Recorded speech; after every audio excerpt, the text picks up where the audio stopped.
Shalom. Shalom, everybody. நல்லா இருப்பீங்க. You will do well. கர்த்தருடைய வார்த்தையிலே நான் பார்க்கிறேன், அவருடைய ஜனங்கள் அவர் புயலின் வேளையிலே அவர்களை கைவிடவில்லை.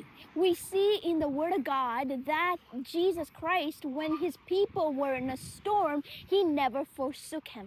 சில வேளையில் எங்கள் வாழ்க்கையில் புயல்கள், In our lives, sometimes there are storms. வியாபாரத்திலே, in our businesses, படிப்பிலே, in our education. ஏதோ ஒரு பிரச்சனைகளை கடந்து நாங்கள் போகும் பொழுது ஒன்றை மட்டும் தெளிவாக அறிந்திருக்க வேண்டும், நம்ம மெசியா நம்மளை ரட்சிப்பதற்கு நம்மளோடு இருக்கிறார். When we go through storms in our lives, we must know of one thing, that our Messiah is able to save. இல்ல, அவர் நம்மளை காப்பதற்கு நம்மளோடு இருக்கிறார். That He is with us to save us. ஒவ்வொரு பிரச்சனை வேளையிலும் அவர் நம்மளோடு கூட இருக்கிறார். In every problem, He is with us. அதாவது பிரச்சனை வேளையில மட்டுமல்ல, பிரச்சனை வேளையில் நாம் நினைக்கணும், பெரிய ஒரு வல்லமை, எங்களை காக்கிற ஒரு வல்லமை எங்களோடு கூட இருக்கிறார். We must know that there is a great force of salvation that is with us. ஆமென்.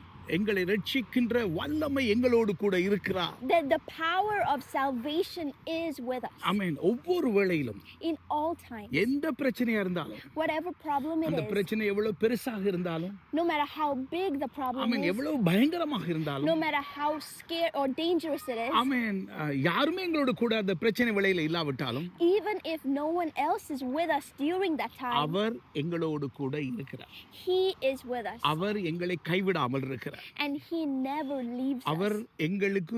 எங்களை குற்றப்படுத்தாமல் எங்களுக்கு உதவி செய்ய இருக்கிறார். He is there not to condemn us but to help us. யாராவது ஒரு பிரச்சனையில சந்திச்சானா, பிரச்சனையில் இருந்து சொன்னா, முதலாவது ஒரு மனிதனாக அந்த மனிதன் நினைப்பார், ஏன்டா இந்த பிரச்சனைக்குள்ள போனா.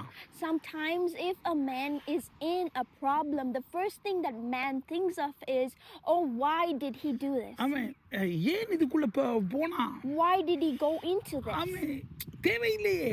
It is not it is in vain. ஆனால் எங்கள் கர்த்தர் எங்களை குற்றப்படுத்தாமல் எங்களை பாதுகாக்கிறார். But our Father does not condemn us, but He saves us. அநேகமான வேளையில ஜனங்கள் நம்மளை குற்றப்படுத்துவாங்க.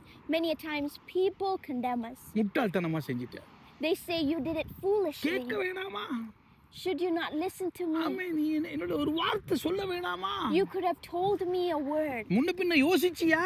Did you think about this? ஏன் இத பண்ணுன? Why did you do this? இதெல்லாம் ஒண்ணுமே கேட்க மாட்டார். God never asks us any of these questions. இதெல்லாம் நம்ம மனிதர்கள் நம்மளை பார்த்து கேட்கிற கேள்வி. கர்த்தர் என்ன சொல்வார் என்று சொன்னால், உன்னுடைய விசுவாசம் எங்கே? பயப்படாதே, நான் உன்னோடு கூட இருக்கின்றேன். These are all questions that man asks us, but God says, where is your faith? Don't be afraid. Amen. I am with you. Faith and faith. நல்லா இருக்கு.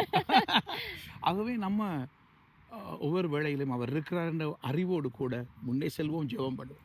Let's all move forward knowing that He is with us, and let's pray. நல்ல தகப்பனே, Good Father, எங்களுக்காகவே எங்களுக்குள்ளே இருக்கிற எங்கள் ரட்சகரே, உம்மை ஸ்தோத்திரிக்கிறேன். our Savior that is within us, that is for us, we thank you. இந்த நாளிலே நாங்கள் எந்த பிரச்சனையில் இருந்தாலும், Father, in whatever problem we are in today, இந்த புயலிலே நீர் என்னோடு இருக்கிறீர் என்பதை நான் அறிந்திருக்கிறேன். we know that you are with us in this storm. படிப்பின் தோல்வி, in the failure of education, பயணத்திலே தோல்வி, in the failure of our travels, journey, எங்களுடைய குடும்பத்தின் தோல்வி, in the failure of our family, வியாபாரத்திலே தோல்வி, in the failure of our business, ஊழியத்திலே தோல்வி, in the failure of our ministry, தனிப்பட்ட வாழ்க்கையிலே தோல்வி, in the failure of our personal lives, எங்களுடைய ஆர்கன்ஸ், எங்களுடைய அவயவங்களிலே தோல்வி, in the failure of our organs, எதுவா இருந்தாலும், whatever it is, எங்கள் மனத்தோல்வி, in the failure in our mind, நீர் எங்களோடு இருந்து எங்களை ரட்சிக்கிறீர், அதற்காக உமக்கு நன்றி தெரிவிக்கிறேன். we thank you for you are with us and you save us. காத்துக்கொள்ளுங்க, வழி நடத்துங்க. Guide us and protect us. யெகோவாவின் நாமத்திலே பிதாவே. In the name of Yeshua. Amen. Amen. நல்லா இருப்பீங்க. You will do well. நல்லாவே You இருப்பீங்க. will definitely do well. ஷாபன மறந்துடாதீங்க. Don't forget to share the word. மறுபடி சந்திப்போம். We will see you again soon. You will do well. நீங்க நல்லா இருப்பீங்க. Bye bye.